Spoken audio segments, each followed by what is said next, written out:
Sexoterapia, para quem gosta de falar, para quem gosta de fazer e até para quem não gosta.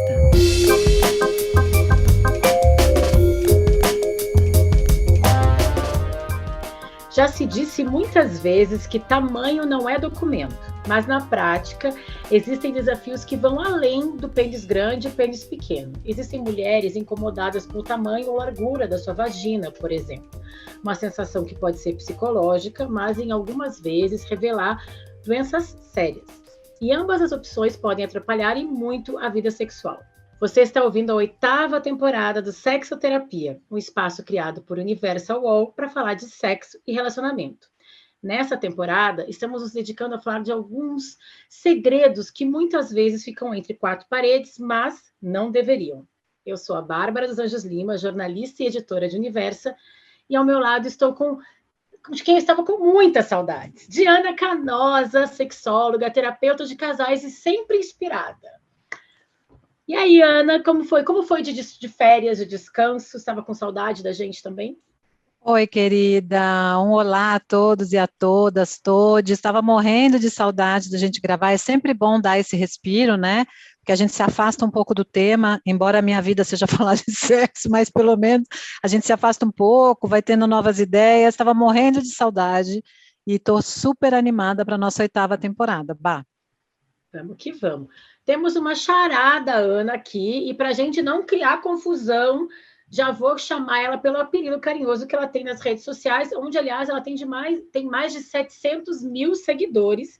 É a Ana Gering, dona do perfil Vagina Sem Neura, conhecida como Vage. Bem-vinda, Vage, obrigada por estar aqui com a gente.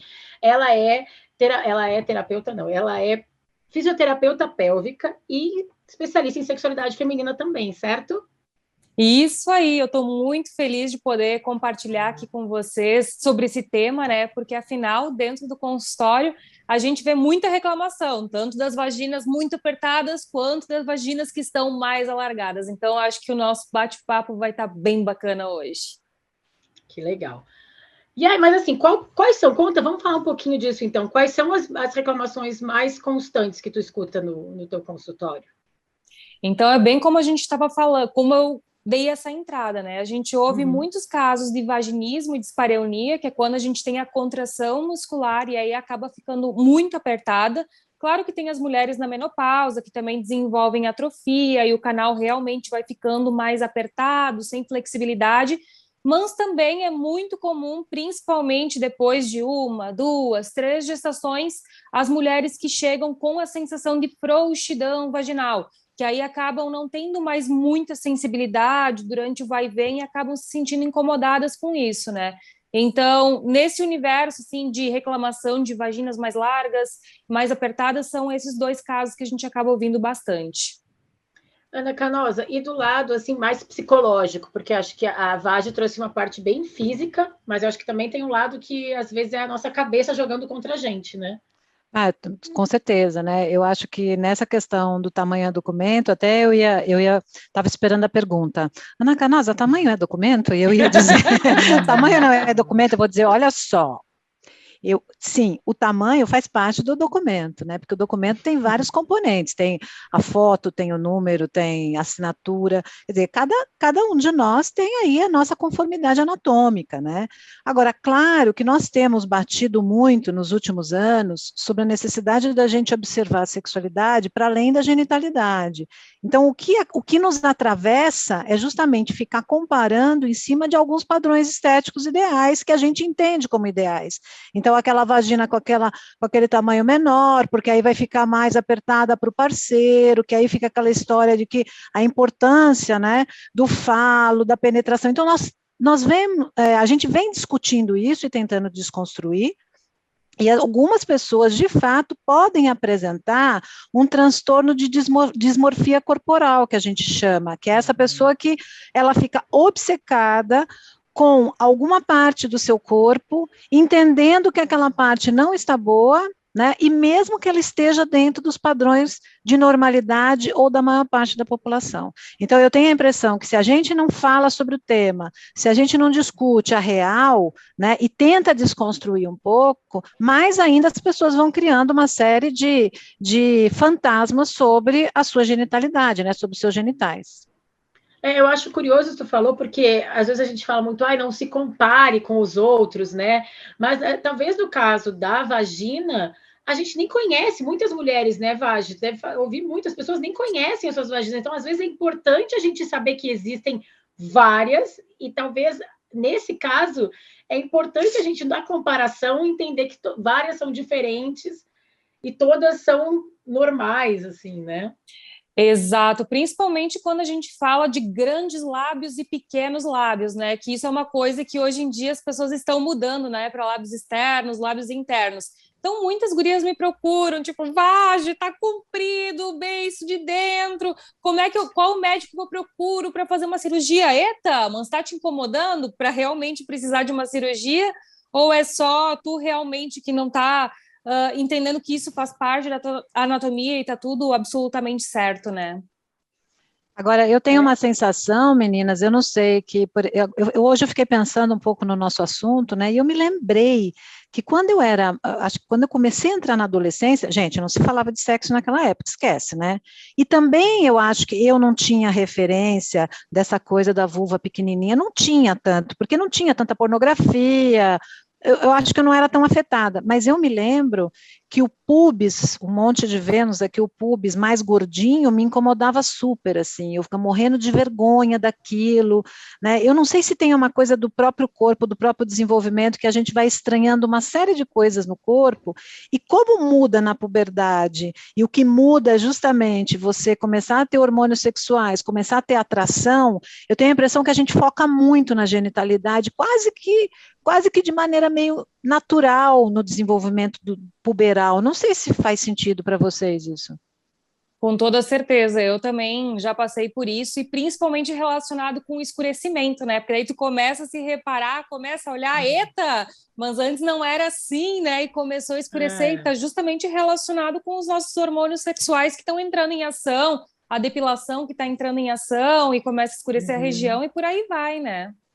A depilação é uma coisa que realmente eu lembro quando a Ana agora trouxe, eu lembro da pós-adolescência ali, de me depilar mais, gente, mas era assim, sempre foi assim. E tu fica, o que está acontecendo aqui embaixo? Mas ao mesmo tempo é isso, né? Não quer dizer que antes era bom e agora é ruim porque está ficando mais velha. É só o corpo que está desenvolvendo, né? Acho que. Eu não sei se eu contei já no Sexoterapia de uma cena, gente, foi uma cena na minha vida, na minha história profissional muito engraçada. Eu devia ter uns 30 e poucos anos, eu estava na casa de uma amiga, que é terapeuta sexual também, ginecologista, no Nordeste, estava a irmã dela, estava uma galera, e aí eu não sei que alguém tirou a roupa, ela estava se trocando, e alguém falou assim, gente, olha a vulva da minha irmã. E todo mundo, vamos ver a vulva da irmã. Gente, de repente, todo mundo estava sem calcinha. Não, olha a sua, não, olha a minha. Sabe esse reconhecimento? Que maravilhoso isso! Quantos anos tu tinha? 30 e pouco. Ah, sim. Então, não foi alguma coisa que aconteceu comigo na minha puberdade, sabe? Bom, também já tinha outra característica isso, né? Tava uma coisa engraçada, tinha um monte de profissional ali, então a gente fazendo essa graça. Mas é interessante, porque as mulheres não têm essa possibilidade, né? As meninas, o banheiro das meninas é fechado. Você não olha, os meninos ainda têm essa possibilidade, porque o banheiro é aberto, então o cara coloca o pênis para fora ali, ele dá uma olhadinha ali no do colega, para ver como é que tá, tem uma comparação. E tem super a coisa da comparação da masculinidade pelo tamanho, né? É uma conversa muito constante que a gente escuta que os caras têm, né? As mulheres já não têm essa relação com o corpo por uma série de razões. Aí a gente pode falar de machismo, né? De estrutura patriarcal, mas às vezes até, de certa forma, o banheiro que tu falou, mas até o corpo, né? Porque é isso, o cara tá do teu lado, dois homens, põe ali o negócio, vai fazer xixi, põe o pau para fora e faz xixi, tu vai, pô. É meio inevitável de olhar, mas a menina sentada uma do lado da outra, tu não consegue ter esse contato visual ali, né? Então, fica mais... Exato, e até porque a gente tem muita secreção, e o que eu vejo é que muitas mulheres ainda acreditam que a secreção fisiológica é sempre corrimento, né? E sempre relaciona isso à doença. Então, muitas mulheres se sentem envergonhadas. Poxa, olha até na hora de tirar a calcinha. Quem aí nunca foi trocar calcinha perto de uma amiga e já saiu meio que escondendo o fundo porque sabia que ele ia estar melado, e daí tu fica com vergonha de mostrar a tua secreção e tudo mais, né? Isso é muito característico. Bom, mas a gente tem aqui vários casos, a gente vai falar mais sobre esse assunto, porque a cada episódio o Sexoterapia traz 3 histórias reais, apuradas pela reportagem de Universa, para discutir o tema da vez. Vamos ouvir a primeira? A primeira é o caso da Fernanda, que tem 25 anos e é de Brasília, Distrito Federal. Manda casos. Estou apaixonada por um cara que estou saindo. Nós nos damos muito bem e estamos na mesma pegada em relação ao envolvimento amoroso. O que tem me deixado com o pé atrás, no entanto, é o tamanho do pênis dele. A primeira vez que fomos ter relação, eu levei um susto. Ele tem um pênis muito grande. A gente começou a ter uma relação na posição do frango assado e eu desisti, porque estava me incomodando demais. Desde então, eu evito posições que sei que vão ter maior penetração. De um lado, virou uma forma para fazermos sexo. Porém, percebo que isso está restringindo as nossas possibilidades. Curto fazer coisas diferentes e curto também um sexo mais intenso. Mas o medo de sentir dor tem me paralisado e me afetado nesse aspecto. Adoro fazer sexo menstruada, por exemplo. Porém, fico mais sensível e, com ele, evito a penetração de todas as formas. Não sei se ele percebeu ou já está acostumado de parceiras não quererem fazer sexo de 4, por exemplo. Ainda assim, o tamanho do pênis dele está dificultando que eu relaxe e tenha prazer nas relações sexuais. Gente, difícil isso, né? Difícil de acomodar, porque, de fato, homens com pênis grande, né, ou com um diâmetro grande, normalmente as mulheres relatam medo mesmo, porque isso pode doer. E o cara tem que ficar o tempo todo controlando o ritmo dele, né, para ele não fazer uma penetração tão profunda, não ser tão vigoroso. Eu já tive várias pacientes com essa reclamação, tive amigas minhas que tiveram parceiros com pênis grande. Pênis grande é aquela história, né, gente? Faz bem para os olhos, né? Mas na relação, quer dizer, muito grande, cara, pelo que ela está falando, não, né? Mas, Vagi, existe mesmo caso em que não encaixa? Porque eu penso assim, pô, o corpo foi feito para encaixar, né? Não sei. Não, mas tem tamanhos que realmente incomodam, porque eu já passei por isso na minha experiência. Mesmo sendo fisioterapeuta pélvica, tendo noção que eu tenho um bom relaxamento, ali uma boa contração, sabendo da minha anatomia, do alongamento, mesmo estando excitada, tem tamanhos que realmente passam, né? Que não dá encaixe, até porque a tua musculatura ela tem um nível de alongamento, né? Que ela resiste com qualidade, tem a questão da lubrificação. Às vezes tu olha, igual a Ana falou, cara, é bonito de olhar, mas na hora tu pensa, meu Deus, será que isso vai caber dentro de mim? Então tem um limite para isso. E lembrando que em relação ao comprimento, a vagina ela tem um fundo, né? A vagina sem excitação tem 10 centímetros de comprimento, daí se tu fica com medo que aquilo não vai encaixar em ti, às vezes tu não tem uma excitação completa, não fez aquele alongamento para 15, 17 centímetros, e às vezes o cara tem aqueles 20 e poucos centímetros, e caramba, quando fica cutucando demais no fundo, acaba se tornando desconfortável, principalmente para quem tem o intestino preso e não conseguiu ir no banheiro nos últimos dias, né? Gente, pelo amor de Deus, olha só para contribuir aqui com 2 pesquisas. Uma pesquisa australiana de 2013, eles perguntaram para as mulheres, né, o que elas achavam, o que mais atraía, eles deram algumas características, como tamanho de ombro, a proporção entre o ombro e o quadril, né, a largura dos ombros, tal, e a genitália. E, de fato, as mulheres deram mais pontuação para a genitália. Jura? Em comparação a essas características. Tem uma outra pesquisa interessante, aí eu vou jogar para vocês, que foi feita na Universidade da Califórnia, que variou um pouco a medida em centímetros do pênis ideal para as mulheres, que elas foram as entrevistadas, em relação a estar num relacionamento de compromisso e a estar num relacionamento sem compromisso. Então, as mulheres falaram que um órgão de 15 a 16 centímetros seria o ideal para quando você tem um relacionamento de compromisso. e de 16 centímetros e meio numa relação casual. O que vocês pensam sobre essa... Então, assim, o pênis na relação de compromisso ideal, ele é menor do que aquele na relação casual. O que sugere? Eu acho que faz sentido, sabe, Ana? Porque tem dias assim que tu tá afim realmente de ver uma Netflix, fazer um amorzinho meio de ladinho, sem toda aquela coisa de excitação, de pega intenso, sabe? E realmente, quando a gente tá num caso novo, tu tem toda aquela questão do super beijo, do super amasso, do encontro. Tu tá, às vezes, há 2, 3 dias se programando para aquele encontro, então a excitação tá acontecendo não naquela hora, né? Não na última hora, tá acontecendo nos últimos dias, tu tá escolhendo a lingerie, aonde tu vai, toda essa questão, então tu fica muito mais preparada, né, para isso. Então, a excitação, às vezes, acaba se tornando muito mais completa. Eu também acho isso. E a relação não, né, do casual, ela é do ideal, né? Ela é da paixão, do sonho. Então, quando tu quer o melhor do ideal, tu quer o pau maior, mas na prática do dia a dia, tu quer aquele mediano que satisfaz. Eu acho que é meio que essa a ideia dessa pesquisa. Eu tenho a impressão que sim, né? Quer dizer, essa ideia de, poxa, se eu tiver toda hora que tiver relação sexual com pênis grande, imagina, eu tô danada, né? Eu tô lascada. Você vê, a média do pênis flácido, 9,5 centímetros, com diâmetro de 3.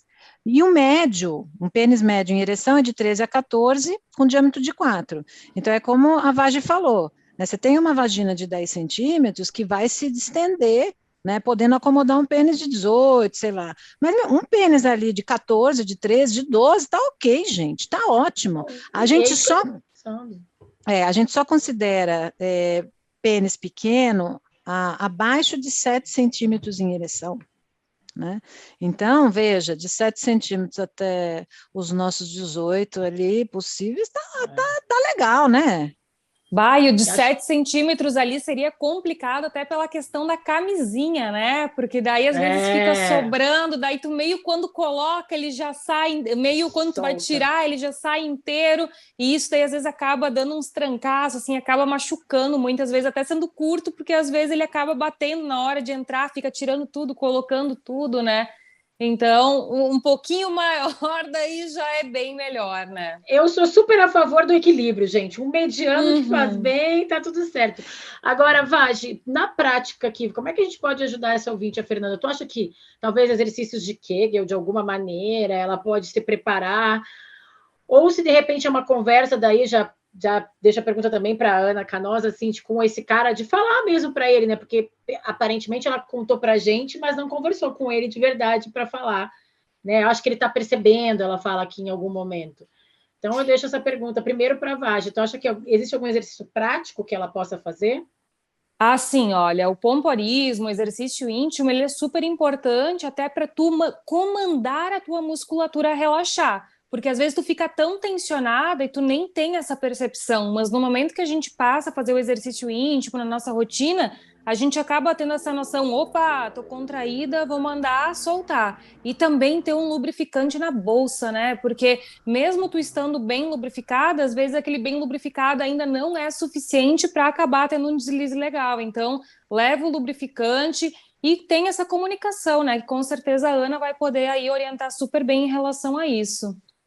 Eu acho que é isso, né, gente? Tem que ampliar a sexualidade, então, e aproveitar alguns tipos de técnicas, talvez, de colocar só a glande um pouquinho, de aproveitar mais essa coisa, sabe, de só na entrada e brincar mais. Mas aí só a cabecinha, né? Só a cabecinha, muito sexo oral, né? Masturbação, quer dizer, o quanto que dá para ela acomodar numa posição, para o parceiro também poder ter a penetração, se ele gosta, e eles poderem, sei lá, finalizar de outro jeito.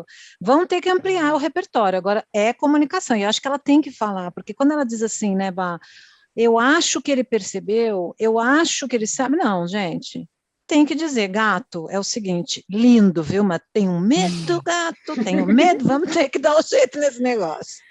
E eu acho que assim, gente, ele sabe, né? Ele não pode ter sido a primeira vez que aconteceu. Se o negócio é grande mesmo, ele já deve ter uma noção que o negócio é acima da média ali. Então, acho que ele vai receber, se ele for um cara legal, vai receber essa conversa ser receptivo nessa conversa, enfim. E só de falar a gente já relaxa, já tira um peso, né? Daí tu fica muito mais tranquila. E aproveita, né, que se tem um pauzão ali, ainda por cima tu pode deslizar a tua vulva para frente, para trás, né? Poxa, sexo não é só penetração, né? Tem tanta coisa aí que dá para fazer legal.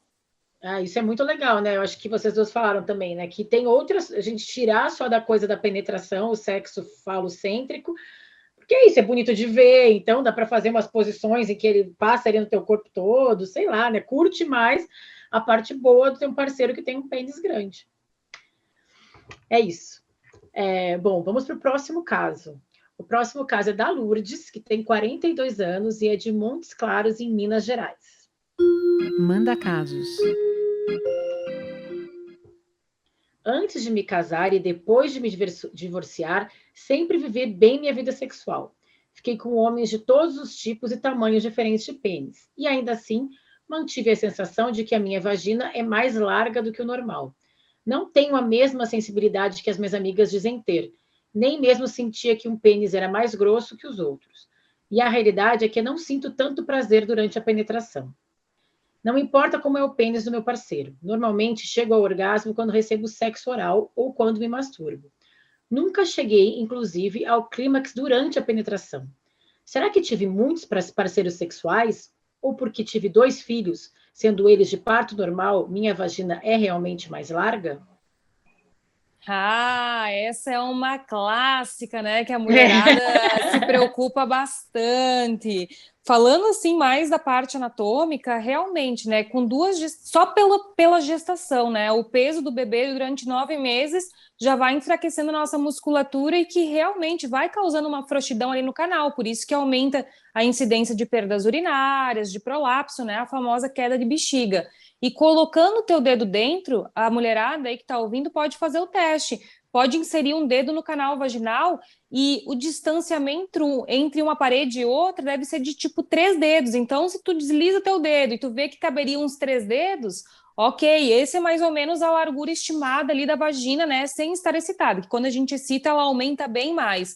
Mas se começa a deslizar para 5, 7, 8 dedos, assim, que tu vê que teu dedo tá sambando lá dentro, realmente, às vezes, é até o caso de tu conversar com a tua ginecologista para ver se já não tem uma tendência ali até prolapsos, né? Mas essa questão ali do orgasmo vaginal realmente não acontece com todo mundo. Quando eu faço com as enquetes, é cerca ali de 30% das mulheres que dizem: nossa, eu realmente tenho muita sensibilidade, é muito bom, eu nem preciso estimular meu clitóris. Porque realmente a parte mais sensível é o nosso clitóris, né? Super. Agora, o que me preocupa, no caso do relato dela, é quando ela fala, por exemplo, de vários parceiros, se não é aquela velha história da crença de que uma mulher que, né, aquela crença, aquele mito mesmo sobre a sexualidade feminina, que vai tornando essa mulher que é desejante, que tem muitas parcerias, menos atraente sexualmente, porque tem, entre aspas, vagina larga. Como se ela fosse se não usada, é a própria, né? Exatamente. Esse é um pensamento muito perigoso, né? Extremamente machista. E, enfim, eu acho que legal isso que vocês duas trouxeram, e para ela até entender, né? Que tipo, não é por causa que a vagina dela é larga que ela não tem o orgasmo na penetração, né? Assim, muitas mulheres devem passar nesse teste aí dos 2, 3 dedos que a Vagi falou e não tem esse orgasmo na penetração. E eu acho que. E tem uma outra coisa que ela fica se colocando a culpa nela. Mas tem uma coisa muito específica que eu acho que ela fala que ela não tem sensibilidade. Isso eu acho que é um ponto bem específico, independente do pênis ser grande ou pequeno, mas ao mesmo tempo ela diz que quando ela se masturba, ela goza. Então, será que ela não tem mesmo sensibilidade? Eu acho que tem algumas mulheres, né, Vagi? Tem algumas mulheres que elas sentem menos sensibilidade no canal da vagina na penetração. Outras mulheres eu acho que sentem mais, e aí eu acho também que com os exercícios ela pode, né, ter um pouco mais de percepção sensorial ali, não? Com toda certeza, né? Até porque passaram 2 bebês ali, às vezes fez a episiotomia, né? Aquele corte do parto, já vai reduzindo a sensibilidade ali por natureza, mas com toda certeza, né? Fazer o exercício íntimo ali, trabalhar essa musculatura, nossa, já faz uma grande diferença. Isso é uma coisa que eu já atendi muitos casos de mulheres que diziam: nossa, perdi minha sensibilidade, não estou sentindo grandes coisas, né?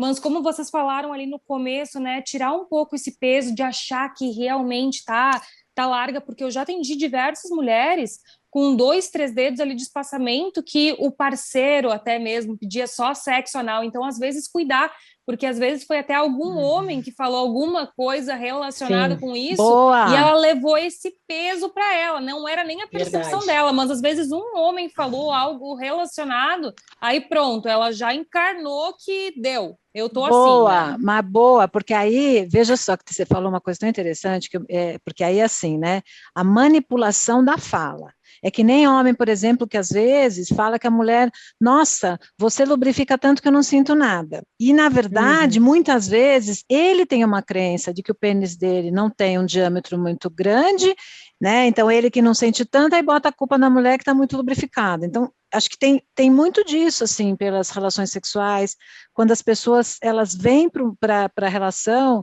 com uma questão ali com sua genitália, sabe? De jogar para o outro, de botar no outro a responsabilidade.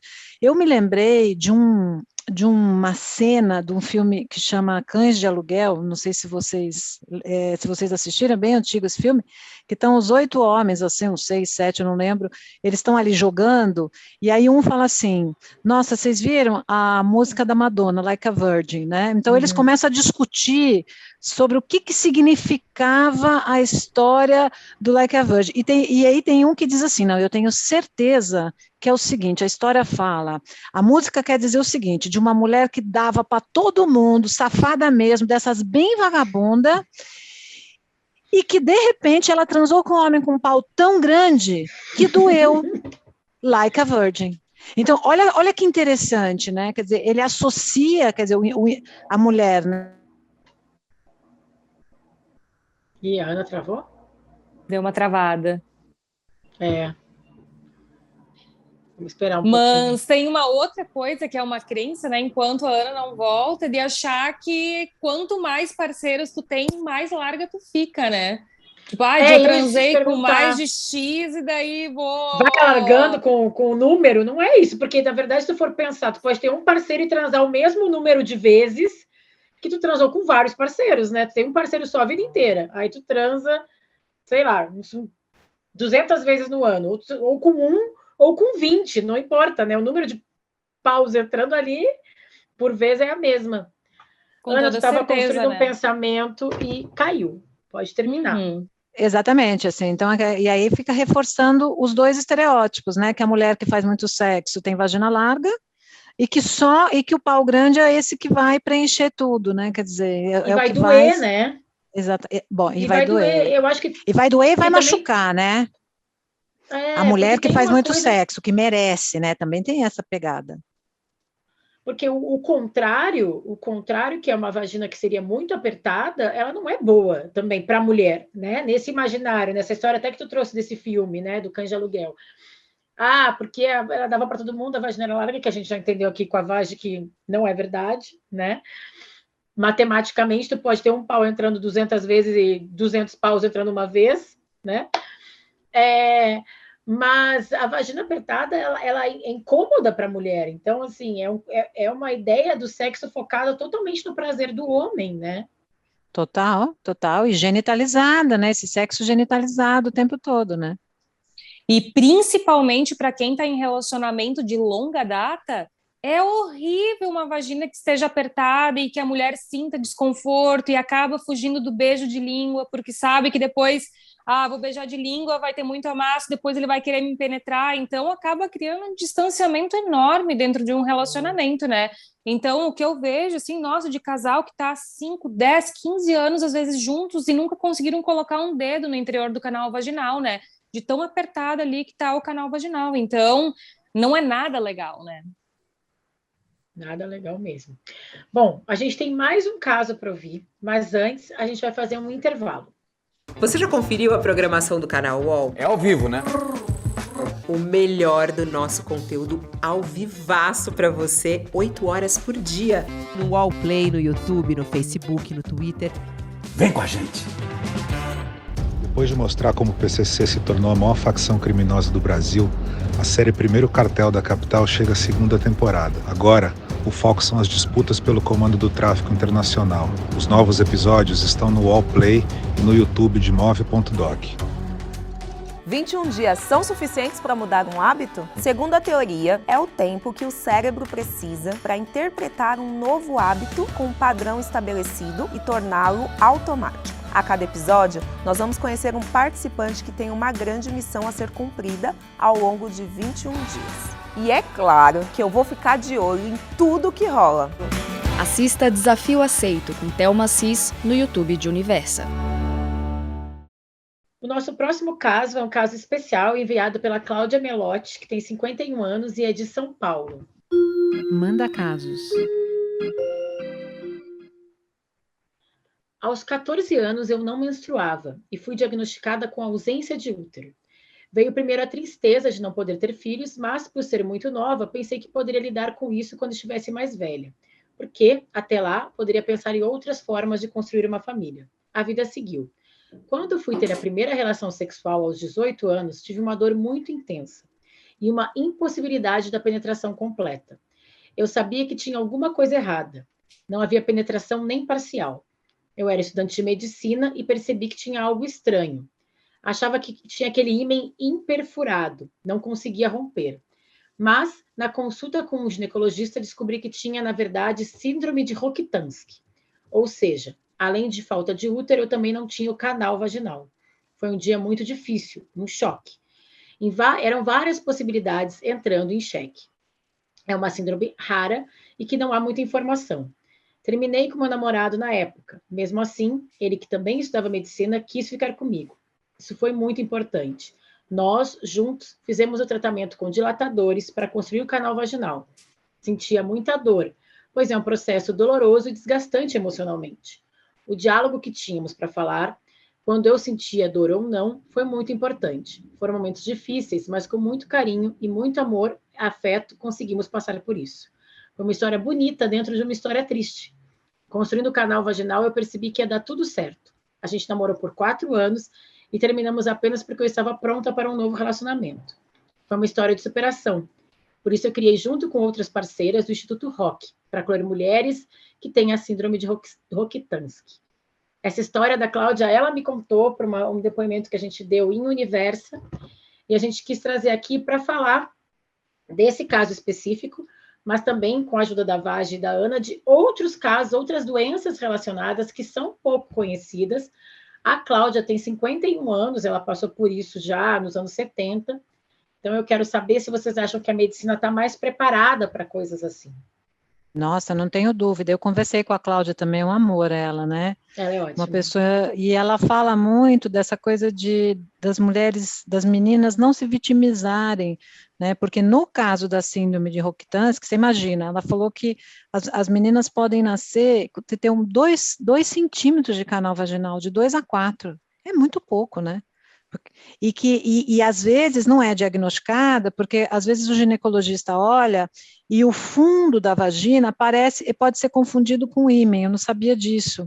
Então, às vezes essas meninas só vão perceber essa síndrome, e outras, né, porque existem outras síndromes, né, que podem ter, por exemplo, algumas que têm o canal da vaginal, aí não tem útero, e tem outra que não tem o fundo do canal da vagina, enfim. Tem uma série de questões genéticas que podem aparecer. E aí, às vezes, as meninas vão perceber só porque, de fato, não menstruaram. Então, olha, são 26 mil no Brasil. E é totalmente possível tratar com dilatadores, porque ela foi usando os dilatadores para ir aumentando o canal vaginal, né? Sendo que é possível completamente você ter uma vida prazerosa, com penetração, desde que você use o tratamento e faça, né, acompanhamento psicológico, porque deve ser bastante difícil, né, para uma menina que está iniciando a vida sexual, entender ali que ela vai ter que passar 1 ano e pouco, 2 anos, fazendo um tratamento com os dilatadores, um acompanhamento, mas que depois a vida dela segue normal, tirando o fato que na síndrome de Rokitansky não dá para ter gravidez, né, porque não tem útero nessa síndrome, né, então aí depois tem que ver adoção, né, barriga solidária e tal, mas eu não tenho dúvida que o fato dela, como ela criou esse instituto e quanto que mais a gente está conhecendo, né, sobre genitália dúbia, genitália ambígua e todas essas síndromes, isso favorece muito, e por isso que a gente tem que falar sobre isso. Nossa, com toda certeza. E tu sabe que tá muito melhor, com toda certeza, né? Mas ainda tem um despreparo, assim, por parte de muitos ginecologistas para abordar a parte da sexualidade. E deixar essa mulher tranquila, que sim, ela tem um clitóris, que ela pode sentir prazer, que ela tem um mamilo, que ela tem diversas outras áreas, né, para dar uma desfocada também ali simplesmente na penetração, porque é um tratamento longo, né, passar pelos dilatadores não é fácil. Eu desenvolvi, inclusive, uma linha ali de dilatadores vaginais térmicos, mas para quem tem vaginismo, dispareunia, vulvodínia, né, e é muito legal ver, assim, como o casal pode estar se apoiando para fazer todo esse processo, né. Então, isso pode fortalecer muito um casal, né? Mas essa parte psicológica é muito importante, né? Não tem como desvincular. Mas explica um pouquinho só para a gente, um pouquinho mais, Vagi, o que são esses dilatadores? Porque eu acho que a gente está falando, né, com gente que talvez nem saiba do que a gente está falando. A gente se apavora, né? Pensar em dilatador, com né? O que seria? O nome, tá dilatando, né?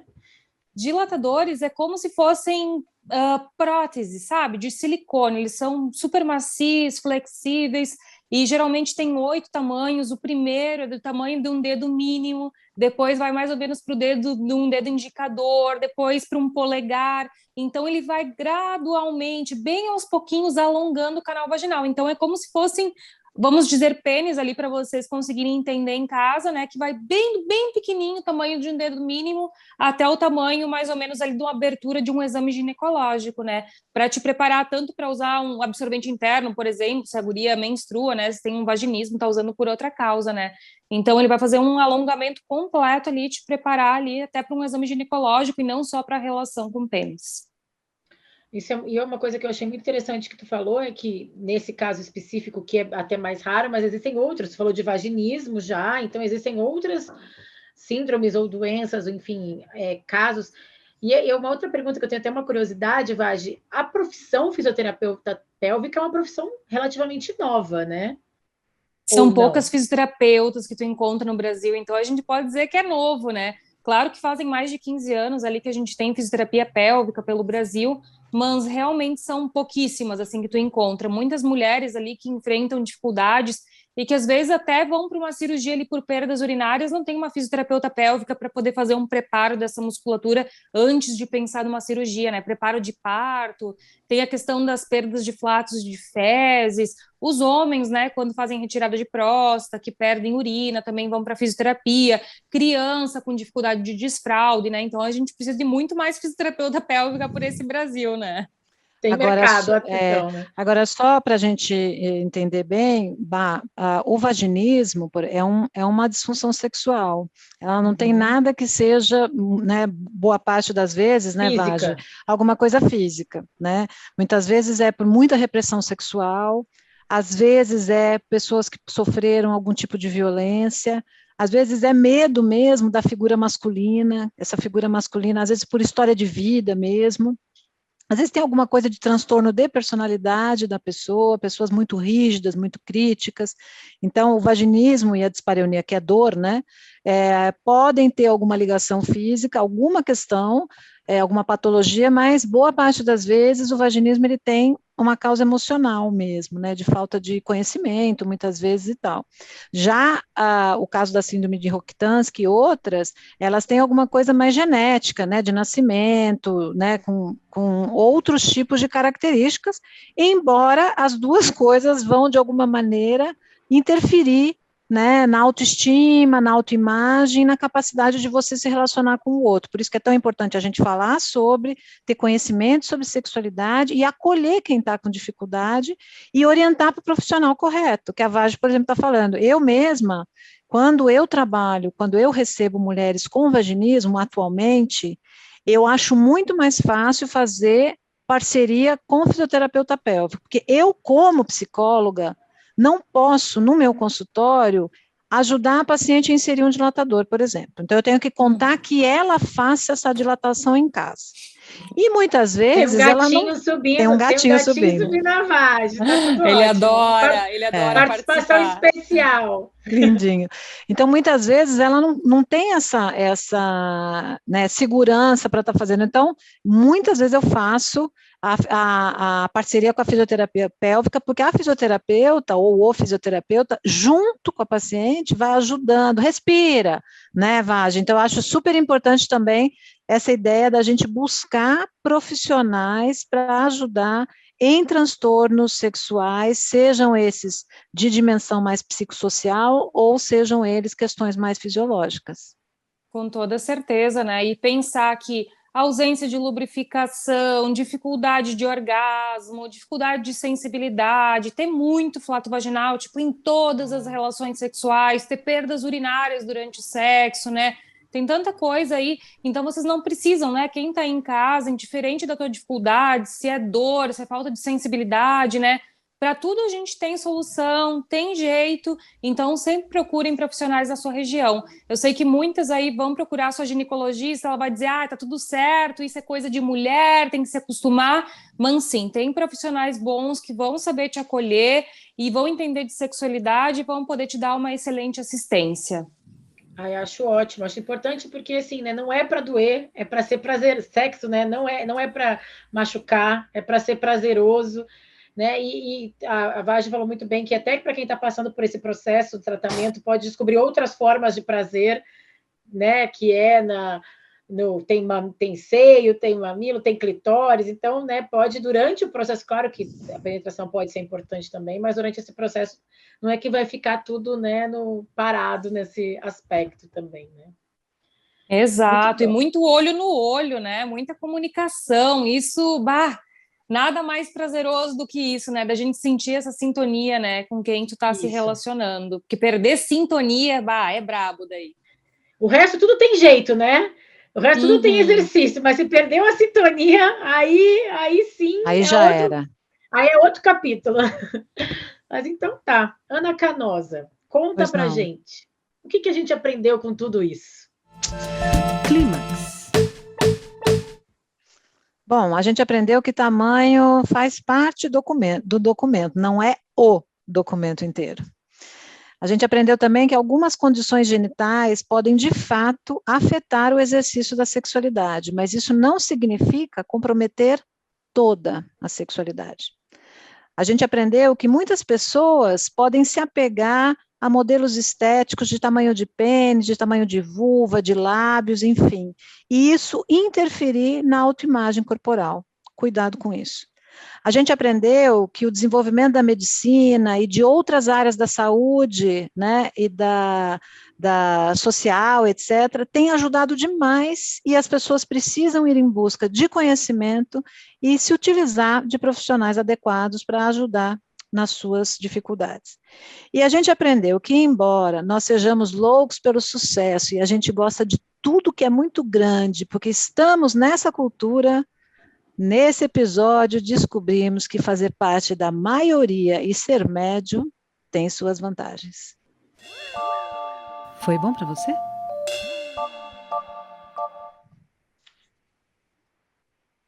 Esse é o quadro em que a gente traz boas indicações para os nossos ouvintes. De livros, podcasts, filmes, séries, coisas que tenham a ver com o tema do programa. Eu vou começar, porque eu falei aqui antes que eu fiz uma matéria, na verdade, eu e a repórter Marcela de Genaro fizemos uma reportagem com a história da Cláudia, que deu o último depoimento. Dá para achar no site Universa, o título é Aos 20, descobri que não tinha canal vaginal. Aos 50, ajudo outras mulheres como eu. A história dela é muito legal mesmo, é uma história de superação, mas é principalmente uma história de troca, porque hoje ela ajuda outras mulheres que passam pelo que ela passou de maneira mais fácil, afinal de contas, ela compartilha o conhecimento. Então, acho que é bem legal voltar e ler essa história dela. Além disso, também vou indicar uma outra prata da casa. A gente lançou essa semana no Universo uma websérie chamada Pepeca Taon.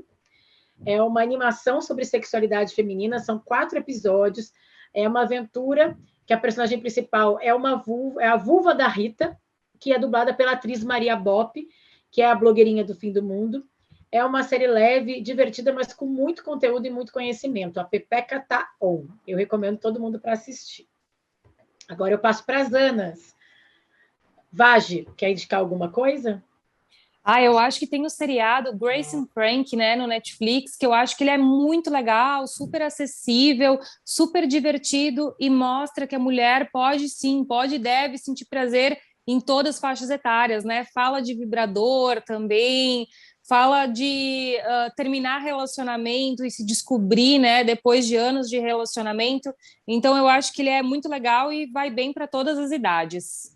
Elas, inclusive, abrem uma marca de produtos eróticos, né? Depois isso aí, vibrador para mulheres que estão com dificuldade ali, né? Que estão com problemas no punho e tudo mais. Então, muito bacana. Elas são mulheres mais velhas, né? Tem mais de 70 anos, e isso é muito interessante, saber que a sexualidade não tem que acabar na terceira idade mesmo, né? É muito legal essa série.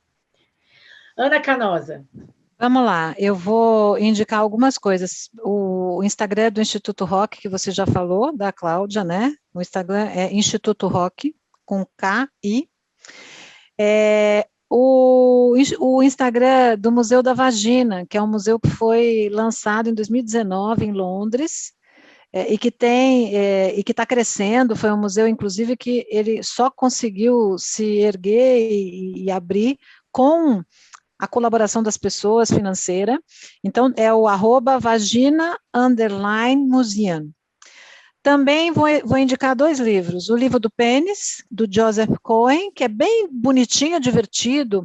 Inclusive, ele fala de várias curiosidades sobre o pênis, mas ele tem no meio do livro uma folha que abre, que tem várias fotografias de homens com pênis diferentes, que é muito legal, inclusive, para quem é profissional da área da sexologia, da área da saúde, para ter no consultório. E, por último, o Viva a Vagina, que é um livro também que eu gostei demais, que é da Nina Brochman e da Ellen Doll. Muita indicação eu fiz, hein? Não, e eu vou chamar muita indicação, e mais uma eu vou jogar de novo para a Vagi, que eu quero que ela fale um pouco do trabalho dela nas redes sociais, que eu adoro, sou super fã. Vende um pouco o teu peixe aí para as nossas ouvintes. Ai, maravilha! Hoje a gente falou bastante sobre exercícios pélvicos, né? Sobre a importância de uma boa musculatura, bem fortalecida e também bem relaxada. Então, ali no meu YouTube, canal da Vagi, tem uma série ali específica sobre pompoarismo, onde eu ensino do zero vocês praticarem seus exercícios. Ali no Instagram também a gente faz ao vivo, seguidos, então deem uma conferida ali no IGTV, onde ficam salvos os vídeos. Tem bastante treinos para iniciantes. Depois tu sentir essa necessidade, não ter uma fisiopélvica na tua região, tem todos os meus programas, né, onde a gente tem programa relacionado a prazer, a dor, a fortalecimento de assoalho pélvico, né, para quem não tem uma assistência tão próxima. E também tem um programa muito legal chamado Testadoras da Vagi, né, que é onde mulheres reais recebem produtos em casa e depois mandam seu feedback contando como foi sua experiência de vibrador, coletor menstrual, lubrificantes. Então, é um programa muito legal ali. Todos os meses a gente seleciona mulheres ali para fazerem os testes. Então, tá valendo a pena participar também. Demais, adorei. Eu sou super fã, sigo super, acompanho. Adoro. Quero agradecer, foi um episódio muito legal. A gente falou de um assunto muito importante de uma forma muito didática, mais leve. Então, muito obrigada, Vagi, por estar aqui com a gente. Obrigada, Ana Canosa, estava com saudades. Temos uma temporada pela frente, mais uma do Sexoterapia. Obrigada para vocês, ouvintes, que estão com a gente até aqui. Semana que vem tem mais um episódio de Sexoterapia. Tchau, até tchau. Até lá. Tchau, tchau. Siga o Universal UOL nas redes sociais e compartilhe com a gente a sua história. Quem sabe seu dilema não é o próximo a ser tratado por aqui? Você pode ouvir este e outros podcasts do UOL em uol.com.br/podcasts.